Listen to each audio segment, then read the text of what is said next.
പ്രവാചകന്മാരെ പറയൂ, പ്രഭാതമകലയാണോ? പ്രപഞ്ചശില്പികളെ പറയൂ, പ്രകാശമകലയാണോ? ദൈവം തന്നതല്ലാതൊന്നും ഇല്ല എൻ്റെ ജീവിതത്തിൽ. ദൈവത്തിൻ്റെ സ്നേഹം പോലെ മറ്റൊന്നില്ല പാരിടത്തിൽ. നമസ്കാരം. പത്മനാഭ മ്യൂസിക്സിന്റെ അടുത്ത എപ്പിസോഡിലേക്ക് എല്ലാ മാന്യ പ്രേക്ഷകർക്കും ഹാർദവമായ സ്വാഗതം. പത്മനാഭ മ്യൂസിക്കിൽ ഒട്ടനവധി പ്രതിഭകൾ ഇതിനകം വന്നുപോയി.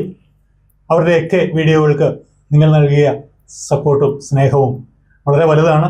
പത്മനാഭം പേജിനെ ഇത്രയും കുറഞ്ഞ ദിവസങ്ങൾക്കുള്ളിൽ അത്യുന്നതങ്ങളിൽ എത്തിച്ച എല്ലാ മാന്യ പ്രേക്ഷകർക്കും ഹൃദയത്തിൻ്റെ ഭാഷയിൽ നന്ദി അറിയിക്കുന്നു. നമ്മുടെ നാട്ടിലെ പ്രതിഭകളെ പരിചയപ്പെടുത്തുന്ന ഒരു വേദിയാണ് പത്മനാഭ മ്യൂസിക്സ്.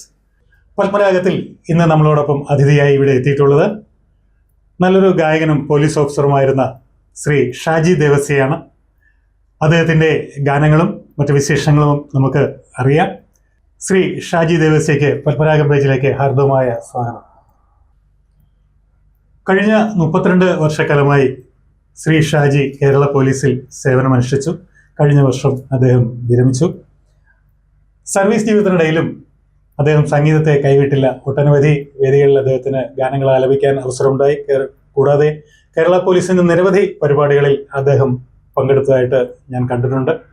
പഴയ ഗാനങ്ങളൊക്കെ വളരെ മനോഹരമായി അദ്ദേഹം ആലപിക്കുന്നത് ഞാൻ കേട്ടിട്ടുണ്ട്. അപ്പോൾ അദ്ദേഹത്തിൻ്റെ ഗാനങ്ങൾ നമുക്കും കേൾക്കണ്ടേ? തോണിക്കാരനും അവന്റെ പാട്ടും കൂടണഞ്ഞു, തേങ്ങിത്തളർന്നൊരു ചെറുമക്കുടിലിൽ വിളക്കണഞ്ഞു. വിടരുമോർമകളെന്റെ നെഞ്ചിൽ, പിടയുമോളങ്ങൾ നിന്റെ നെഞ്ചിൽ. നിനക്കും എനിക്കും ഉറക്കമില്ലല്ലോ കായലേ കായലേ, വൈക്കം കായലേ. തോണിക്കാരനും അവന്റെ പാട്ടും കൂടണഞ്ഞു. ഏത് റാങ്കിലാണ് ജോലി ചെയ്തിരുന്നത്? സിവിൽ പോലീസ് ഓഫീസറായിട്ട് കയറി. അന്ന് PC ആയിരുന്നു, പോലീസ് കോൺസ്റ്റബിൾ ആയിരുന്നു. ഇപ്പോഴത് സിവിൽ പോലീസ് ഓഫീസറായി റിട്ടയർ ആയത് സബ് ഇൻസ്പെക്ടർ റാങ്കിലാണ്. ഏത് ജില്ല? ആലപ്പുഴ ജില്ലയിലാണോ കൂടുതലും? ആലപ്പുഴ ജില്ലയിലാണ്. 27 വർഷം ആലപ്പുഴ ജില്ലയിൽ ജോലി ചെയ്തു.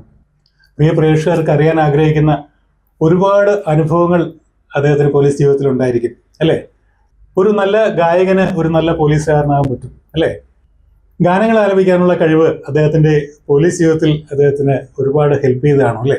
തീർച്ചയായിട്ടും. ഒരുപാട് മാനസിക സമ്മർദ്ദത്തിലൂടെ അല്ലേ ഓരോ ദിവസവും ഒരു പോലീസ് ജീവിതം കടന്നു പോകുന്നു അല്ലേ? മാനസിക സമ്മർദ്ദം കുറയ്ക്കുന്നതിന് ഒരു പരിധിവരെ ഈ ഗാനങ്ങളൊക്കെ ഉപയോഗിക്കും. സാർ, അപ്പോൾ ഡ്യൂട്ടിക്കിടയ്ക്ക് ഗാനങ്ങൾ ആലപിക്കാറുണ്ടോ? ഡ്യൂട്ടിക്കിടയിൽ ഒരു അല്പസമയം കിട്ടിക്കഴിഞ്ഞാൽ ഒന്നൊരു മനസ്സിലെങ്കിലും പാടിക്കൊണ്ടായിരിക്കും ഞാൻ സാധാരണ. നമ്മളിപ്പോൾ സ്റ്റേഷനിലേക്ക് പോകുന്ന വഴിക്കാണെങ്കിലും മനസ്സിലേക്ക് ഒരു 3 പാട്ട് പാടിക്കഴിയുമ്പോൾ ഞാൻ ഇവിടുന്ന് പുന്നപ്ര പോലീസ് സ്റ്റേഷനിലെത്തും, അല്ലെങ്കിൽ 2 പാട്ട് പാടിക്കഴിയുമ്പോൾ ഞാൻ മണ്ണഞ്ചേരി പോലീസ് സ്റ്റേഷനിലെത്തും. ആ ഒരു ടൈം അങ്ങനെ ആ ഒരു ഇതുണ്ട്. കൂടുതൽ ആലപ്പുഴ ജില്ലയിലാണല്ലേ? ആലപ്പുഴ ജില്ലയിലാണ് കൂടുതൽ. സർവീസിൽ കയറി ചെയ്ത് ഏത് ജില്ലയിലാണ്? എവിടെയാ? AP 1 ബറ്റാലിയനിലാണ്, എറണാകുളം ജില്ലയ്ക്ക് വേണ്ടിയിട്ടായിരുന്നു.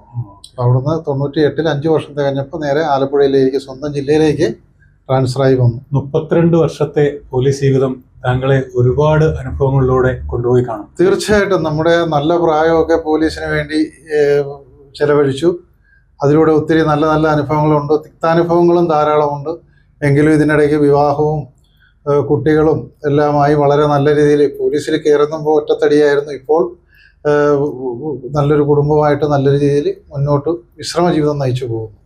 പ്രവാചകന്മാരെ പറയൂ, പ്രഭാതമകലയാണോ? പ്രപഞ്ചശില്പികളെ പറയൂ, പ്രകാശമകലയാണോ? ആദിയുഷസ്സിൻ ചുമന്ന മണ്ണിൽ നിന്നായുഗ സംഗമങ്ങൾ ഇവിടെ ഉയർത്തിയ വിശ്വാസഗോപുരങ്ങൾ ഇടിഞ്ഞു വീഴുന്നു, മണ്ണിൽ തകർന്നു വീഴുന്നു. ഈ വഴിത്താരയിലാലംബമില്ലാതെ ഈശ്വരൻ നിൽക്കുന്നു. ധർമ്മനീതികൾ താടി വളർത്തി തപസ്സിരിക്കുന്നു, തപസ്സിരിക്കുന്നു. ഭൂരിപക്ഷം വരുന്ന പോലീസ് സേനാംഗങ്ങളും ജനങ്ങളോട് വളരെ ആത്മാർത്ഥമായാണ് സർവീസ് ചെയ്യുന്നത്. അവരുടെ പ്രശ്നങ്ങൾ, അവരുടെ ആവലാതികൾ കേൾക്കാൻ, അവർക്ക് ഒരു പരിഹാരം കാണാനും ഓരോ പോലീസ് ഉദ്യോഗസ്ഥനും വളരെ നല്ല രീതിയിൽ സേവനം കാഴ്ചവെക്കുന്നുണ്ട്. എങ്കിലും ഒന്നോ രണ്ടോ സംഭവങ്ങളൊക്കെ ഹൈലൈറ്റ് ചെയ്ത് പല മീഡിയകളിലും പോലീസിനെതിരായ പോലീസിൻ്റെ കുറ്റങ്ങൾ ഹൈലൈറ്റ് ചെയ്ത് പോകാറുണ്ട്. അതൊരു സമൂഹത്തിൻ്റെ ഭാഗമായതാണ്. ഒരു സമൂഹത്തിൽ ഏത് ഡിപ്പാർട്ട്മെൻറ്റിനാണെങ്കിലും നല്ല സ്വഭാവവും ചീത്ത സ്വഭാവമുള്ള ആളുകൾക്ക് അവരുടെ ജീവിത രീതിയിൽ വന്ന മാറ്റങ്ങളാണ്. പോലീസ് ജീവിതത്തിൽ സംഗീതത്തിന് ഒരുപാട് സ്ഥാനം സാറിൻ്റെ ജീവിതത്തിൽ ഉണ്ടായിട്ടുണ്ട് അല്ലേ? തീർച്ചയായിട്ടും എൻ്റെ ജീവിതത്തിൽ, ഔദ്യോഗിക ജീവിതത്തിൽ സംഗീതത്തിന് വളരെയധികം പ്രാധാന്യം ഉണ്ടായിട്ടുണ്ട്. കാക്കിക്കുള്ളിലെ കലാകാരൻ. അപ്പോൾ നമുക്ക് ഇദ്ദേഹത്തിൻ്റെ ഒരു ഗാനം കേട്ട ശേഷം അദ്ദേഹത്തിൻ്റെ കൂടുതൽ വിശേഷങ്ങൾ നമുക്കറിയാനുണ്ട്. ശ്രീ ഷാജി ദേവസ്യയുടെ ഒരു പഴയ ഗാനം നമുക്ക് കേൾക്കാം. പോലീസിൽ കയറിയിട്ട് ആദ്യമായി പാടാൻ പറ്റിയ ഒരു ഗാനമാണ് പുലേനാർ മണിയമ്മ എന്ന പഴയ ഒരു ഗാനം. നീരാട്ടിന് തനിച്ചിറങ്ങിയവൾ താളത്തിൽ പാട്ടുപാടി തുടിച്ചിറങ്ങി. അവളുടെ നെറ്റിയിലെ വരമഞ്ഞൾ കുറിയാലെ, അവളുടെ നെറ്റിയിലെ വരമഞ്ഞൾ കുറിയാലെ അരുവിയിൽ ചെമ്പൊന്നിൻ കലങ്ങി. പുലയനാർ മണിയമ്മ പൂമുല്ലക്കാവിലമ്മ കലമാന്റെ മിഴിയുള്ള കളിത്തത്തമ്മ. സാറ് കൂടുതലും ആലപ്പുഴ ജില്ലയിലാണ് ജോലി ചെയ്തത് അല്ലേ? തീർച്ചയായിട്ടും. അപ്പോൾ ഒരു പോലീസ് സ്റ്റേഷനിൽ ഒരു പോലീസുകാരൻ്റെ രാവിലെ തൊട്ട് വൈകുന്നേരം വരെയുള്ള ഒരു ജീവിതത്തിൻ്റെ ഒരു സമ്മറി സാറിനൊന്ന് പ്രേക്ഷകർക്ക് വേണ്ടി ഒന്ന് പറയാമോ? എങ്ങനെയൊക്കെ ആയിരിക്കും അതിൻ്റെ ആ ഒരു രീതി? അത് പലതരത്തിൽ, പല റാങ്കിലുള്ളവർക്ക് പലതരത്തിലുള്ള അനുഭവങ്ങളാണ് ഉണ്ടാകുന്നത്. അവർ പോലീസുകാരനായിരിക്കുമ്പോഴോ അല്ലെങ്കിൽ സീനിയർ സിവിൽ പോലീസ് ഓഫീസർ ആയിരിക്കുമ്പോഴോ ASI ആയിരിക്കുമ്പോഴോ SI ആയിരിക്കുമ്പോഴൊക്കെ ഉള്ളതെന്ന് പറഞ്ഞാൽ ഓരോരുത്തർക്കും വ്യത്യസ്തങ്ങളായ ഡ്യൂട്ടിയിലാണ്. എന്തായാലും രാവിലെ പോകാൻ നമ്മൾ റെഡിയാകുന്നതിന് മുമ്പ് സ്റ്റേഷനിൽ നിന്നൊരു ഫോൺ വന്നിരിക്കും, എത്രയും പെട്ടെന്ന് എത്തണമെന്നും പറഞ്ഞു. അതുപോലെയുള്ള കാര്യങ്ങളാണ് നമുക്ക് ഉണ്ടാകുന്നത്. ടെൻഷൻ പിടിച്ചാണ് പോക്കും വരവും. വീട്ടിലോട്ട് തിരിച്ചു വരുമ്പോഴാണെങ്കിലും തിരിച്ചു വിളിക്കരുത് എന്നുള്ള ഒരു പ്രാർത്ഥനയോട് കൂടിയാണ് വരുന്നത്. വിളിച്ചു കഴിഞ്ഞാൽ നമ്മൾ പോയേ പറ്റൂ. കാരണം പോലീസിന് പ്രത്യേകിച്ച് അങ്ങനെ ഒരു ടൈമില്ല, 24 hours.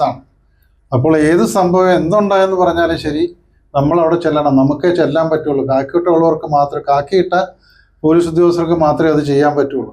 ആന വരണ്ടെന്ന് പറഞ്ഞാലും, പാമ്പ് കടിയേറ്റെന്ന് പറഞ്ഞാലും, വണ്ടി ഇടിച്ചെന്ന് പറഞ്ഞാലും, പ്രളയം ഉണ്ടായെന്ന് പറഞ്ഞാലും, കൊടുങ്കാറ്റടിച്ചെന്ന് പറഞ്ഞാലും പോലീസ് പോയേ പറ്റൂ. അത് ശരിയാണല്ലേ? അതാണ് എല്ലാ ഡിപ്പാർട്ട്മെന്റിന്റെ ജോലിയും ഒരു പോലീസ് ഉദ്യോഗസ്ഥൻ ചെയ്യുന്നു എന്നുള്ളതാണ്. എന്ത് സംഭവം ആദ്യം വിളിക്കുന്ന നമ്മൾ പോലീസാണ്. അപ്പോൾ നമ്മൾ പോലീസ് നമ്മുടെ സുഹൃത്താണ് ശരിക്കും അല്ലേ? നമ്മുടെ ഒരു ധൈര്യമാണ്. നമ്മളെല്ലാം രാത്രി കിടന്നുറങ്ങുമ്പോൾ അവർ ഇവിടെ എല്ലാം പെട്രോളിങ്ങിലായിരിക്കും. കേരള പോലീസിന് എന്നും അഭിമാനിക്കാം.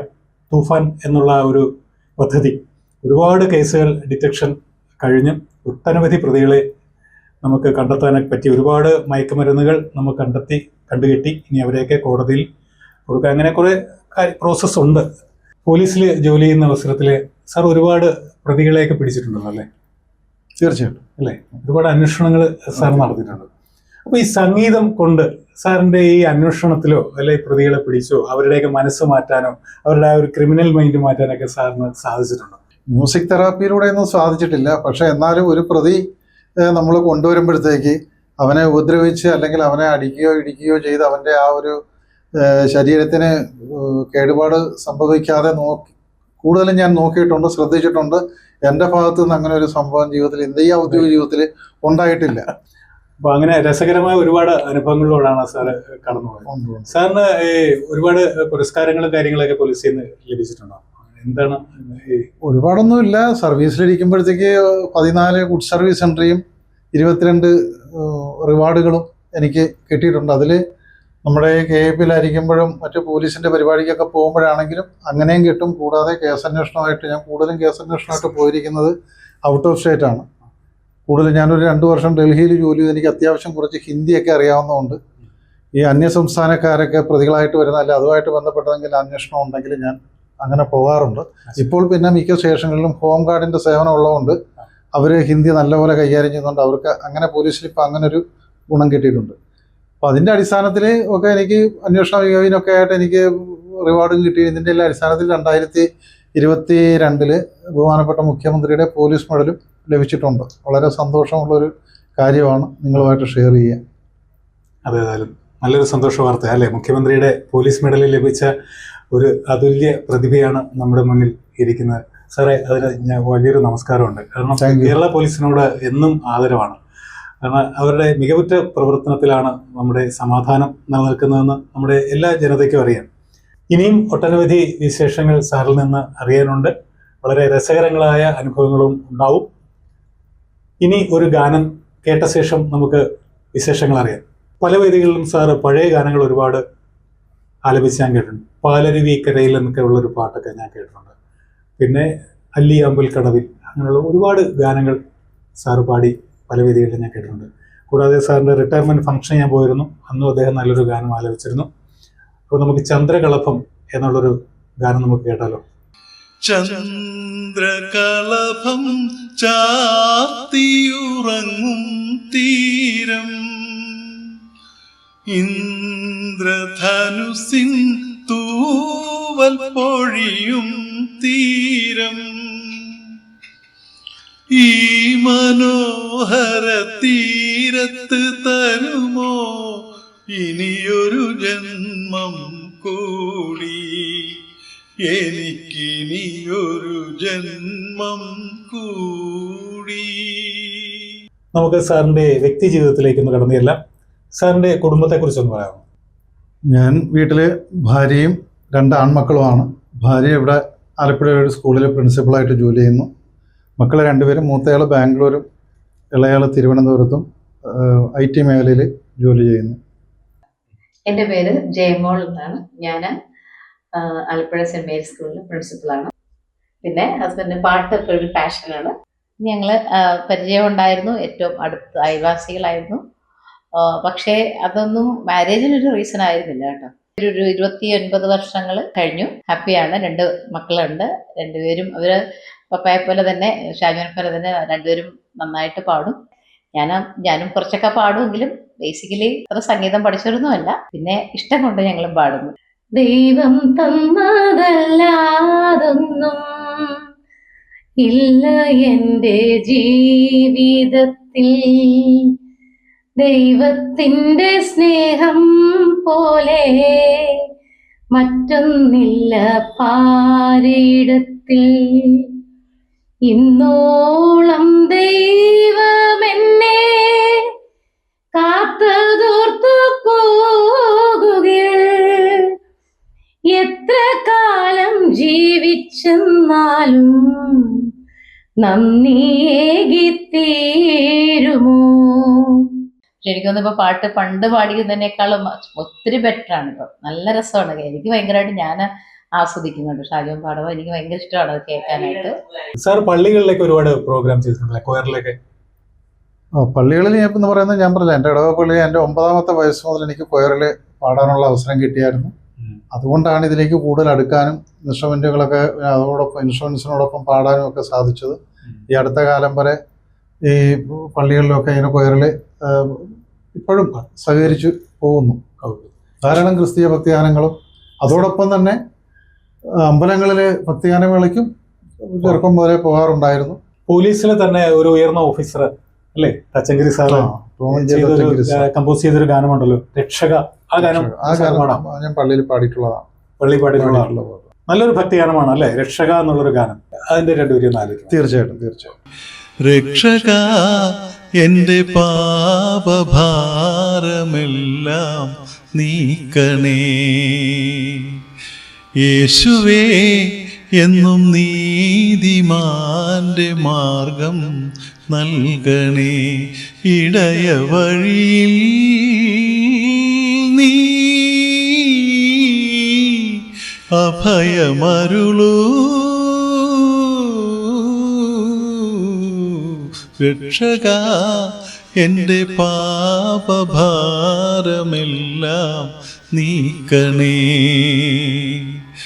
യേശുവേ എന്നും നീതിമാന്റെ മാർഗം നൽകണേ. സാർ നന്നായി. Thank you.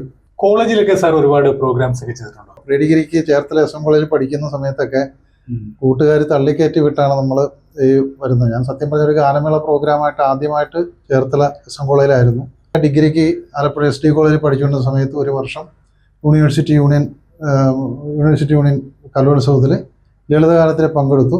കൂടാതെ കോളേജുകളിലൊക്കെ നടന്ന പരിപാടികൾക്കൊക്കെ പാടാൻ സാധിച്ചിട്ടുണ്ട്. പ്രേക്ഷകരെ ഈ സാറിനോട് ചോദിക്കുന്ന ചോദ്യങ്ങൾക്ക് സാർ പറയുന്ന ഉത്തരങ്ങൾ പലതും എനിക്കറിയാവുന്നതാണ്, കാരണം അദ്ദേഹം എൻ്റെ സുഹൃത്താണ്. എങ്കിലും ഇത് പ്രേക്ഷകരറിയാൻ വേണ്ടിയാണ് കൂടുതൽ ചോദ്യങ്ങൾ ഞാൻ ചോദിക്കുന്നത്. അദ്ദേഹത്തിൻ്റെ ട്രെയിനിങ് കാലഘട്ടം എനിക്കറിയാം. ആ ട്രെയിനിങ് കാലഘട്ടത്തിലൊക്കെ ഒരുപാട് സംഗീത പരിപാടികളൊക്കെ അവിടെയും നടത്തിയിട്ടുണ്ട്. സാർ ആ കാലഘട്ടത്തെക്കുറിച്ചൊന്ന് പറയാമോ? പോലീസ് ട്രെയിനിങ് കാലഘട്ടം. ഇപ്പോൾ സാറ് പറഞ്ഞതുകൊണ്ട് ഞാൻ തുറന്നു പറയാം. പോലീസ് ട്രെയിനിങ് കാലഘട്ടം എന്ന് പറഞ്ഞാൽ ഞങ്ങളെ രണ്ടുപേരെയും സംബന്ധിച്ച് സുവർണ കാലഘട്ടമായിരുന്നു. മിക്കവാറും ദിവസങ്ങളിൽ ഭജന അല്ലെങ്കിൽ ഭക്തിഗാനമേള, എന്തെങ്കിലും പൂജ എന്നൊക്കെ പറഞ്ഞ് ഞങ്ങളെ രണ്ടുപേരെയും ആണ് കൂടുതലുമായിട്ട് ഇതിലേക്ക് എടുക്കുന്നത്. മറ്റു ആൾക്കാർ ഗ്രൗണ്ടിൽ പരിശീലനം നടക്കുന്ന സമയത്ത് ഞങ്ങളിവിടെ ഗാനപരിശീലനമായിരിക്കും. അത് ആ 9 മാസത്തെ ട്രെയിനിങ് പീരീഡ് വളരെ ആസ്വദിച്ചാണ്. മലപ്പുറത്തെ ചൂടാണെങ്കിലും വെള്ളമില്ലാത്തൊരു ജില്ലയായിരുന്നു ആ സമയത്ത്. ആ ചൂട് സമയത്തും ഞങ്ങൾക്ക് കുളിർകാറ്റായിരുന്നു ഞങ്ങളുടെ ഈ ഗാനങ്ങൾ, ആ ഒരു സംഗമം. വളരെ കാഠിന്യമേറിയ പോലീസ് ട്രെയിനിങ് കാലഘട്ടത്തിൽ ഞങ്ങൾക്കൊക്കെ വളരെ അനുഗ്രഹമായിരുന്നു ഷാജി സാറിൻ്റെ പാട്ട്. അപ്പോൾ അന്ന് പാടിയൊരു പാട്ട് ഞാൻ ഇന്ന് ഓർക്കുന്നു. അവിടെ ഒരു ഭക്തിപരമായ ചടങ്ങ് നടന്ന ദിവസം സാർ പാടിയ വിഷ്ണുമായയിൽ പിറന്നവനെ എന്നൊരു ഗാനം. അത് നമുക്ക് പ്രേക്ഷകർക്കായി ഷാജി സാറിന് ആലപിക്കും. അജ്ഞാനമാകും അന്ധകാരത്തിൽ അലയുകയായിരുന്നിതുവരെ ഞാൻ, അറിയാതെ നിന്നാമം ഉരുവിട്ട വേളയിൽ അകക്കണ്ണിൽ തെളിഞ്ഞൊരു കനകതാരം, ആ കാരുണ്യമൂർത്തി നീയല്ലോ മണികണ്ഠ മണികണ്ഠ. വിഷ്ണുമായയിൽ പിറന്നവനെ എന്നെ വിശ്വമായയിൽ നിന്നുമുണർത്തു. മായയ്ക്കതീതമാം മനഃശാന്തി തേടി മായാമഹേശ്വരപുത്ര മാമല കേറി വരുന്നു. പത്മനാഭം പേജിൽ ഇതിനകം നിരവധി കലാകാരന്മാർ വന്നുപോയി. ഈ പേജിനെ വളരെ കുറഞ്ഞ ദിവസങ്ങൾ കൊണ്ട് നിങ്ങൾ വളരെ ഉന്നതിയിൽ എത്തിച്ചു. അപ്പോൾ എല്ലാ പ്രേക്ഷകർക്കും ഹൃദ്യമായ നന്ദി അറിയിക്കുന്നു. ഇനിയും ഒട്ടനവധി കലാകാരന്മാർ ഈ വേദിയിൽ വന്നു പോകാനുണ്ട്. അപ്പോൾ സാർ ഏതായാലും ഇവിടെ എത്തി ഇത്രയും വിശേഷങ്ങളൊക്കെ പങ്കുവച്ചതിൽ പത്മരാഗത്തിൻ്റെ നന്ദി സ്നേഹം അറിയിക്കുന്നു.